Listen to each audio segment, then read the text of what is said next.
raise ou l'abduction, l'abduction de la hanche couchée.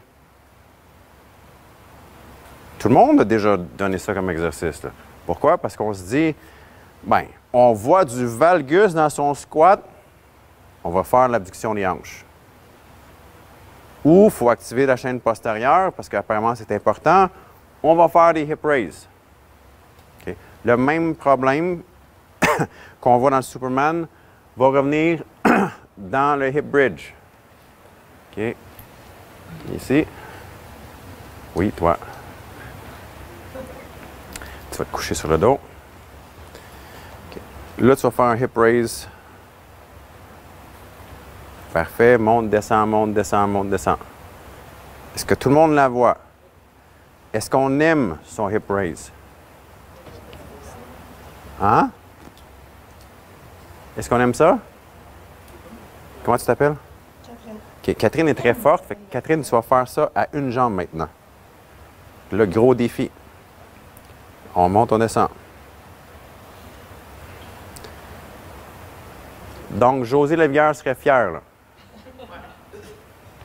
Oui? OK. Qu'est-ce qui ne marche pas avec son hip raise? Ben, elle semble vouloir les travailler quand elle pousse, là. Vas-y encore. Une jambe. Oui. Et là, je vois des si, là. Ça veut dire quoi, ça? Hein? Son bassin cale? Oui. Vas-y. C'était quoi le problème avec mon Superman? C'est l'extension lombaire et non les hanches, right? Qu'est-ce que tu es en train de faire? L'extension lombaire. Vas-y.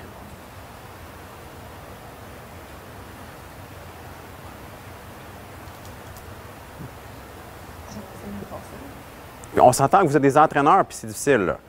Fait que là, ma petite madame qui veut avoir des belles fesses pour l'été, oublie ça, l'extension lombaire, l'extension des hanches, elle ne comprend rien. Puis elle va peut-être avoir mal dans le dos, ou ses fesses vont rester plates, là. Là, vous venez de perdre une cliente. OK, tu vas faire mon deuxième. L'abduction de la hanche. Vas-y. Fais-en 50. Est-ce que tu sens tes hanches et tes fesses se forger? Non? Qui a déjà vu ça dans un gym? Tout le monde? Est-ce que c'est un bon mouvement à la base? C'est bien pensé. Est-ce qu'en réalité, ça s'applique? Non. J'ai un client qui vient, il a 38 ans, il vient de se faire remplacer la hanche au complet. Fait que lui, il sort de chez le médecin avec son syllabus de quoi faire comme exercice à chaque jour jusqu'à, je pense, 6 semaines après opération. Il y a ça à faire. Est-ce que ça marche? Non. Mais c'est le médecin qui lui a donné, là, des belles photos de 1973. Là. OK? On retourne. Vas-y. OK. Qu'est-ce qui ne marche pas avec son mouvement? Il y a deux choses qui ne marchent pas, principalement. Puis même si là, elle compense en plus avec son, son flécheur des hanches. Ça fait 3. Toujours faire 50. OK. Fait que là, on va aligner déjà sa hanche à la bonne place, ici. Puis un peu plus en arrière. OK. Parce que ça travaille le moyen fessier, on est d'accord? OK. Fait que, deux problèmes. Puis là, elle n'écoute pas sa musique, là, parce qu'il n'y a pas un entrain où là, sa jambe va partir une fois ou demi-seconde, puis on en fait 50 à peu près 36 secondes. Fais comme José, là, va vraiment vite. Là. Plus vite que ça.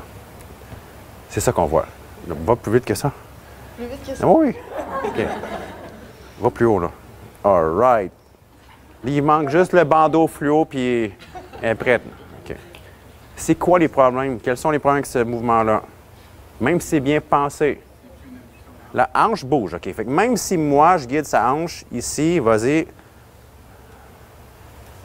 c'est pas le problème. Il y en a deux autres. OK. Elle fait une flexion du bassin ici, fait que c'est pas une abduction de la hanche. Puis, ici, en dessous. À chaque fois qu'elle lève, elle fait un crunch de l'autre bord. Puis, Catherine n'a pas des hanches larges. Fait qu'une femme qui a des hanches proportionnellement plus larges que Catherine, ça va être pire parce qu'il y aura plus de creux ici. Hein? Banane de côté, on pourrait essayer de faire de banane de côté. Fait que là, ce que je ferais, si je tenais absolument à faire ce mouvement-là, il faudrait que je mette un ab mat ou une serviette roulée en dessous ici. Puis il faudrait que la personne ait une conscience corporelle incroyable de savoir quand arrêter l'abduction de la hanche avant que ça devienne une flexion ici. Donc, est-ce que c'est pratique? Non. Donc, qu'est-ce qu'on fait? Next page. Tu te retournes sur le dos. Fait que les deux photos en haut sont ce qu'on appelle le Cook Hip Raise. C'est Dr. Gray Cook qui les a inventés, entre guillemets. Est-ce qu'on connaît Dr. Cook?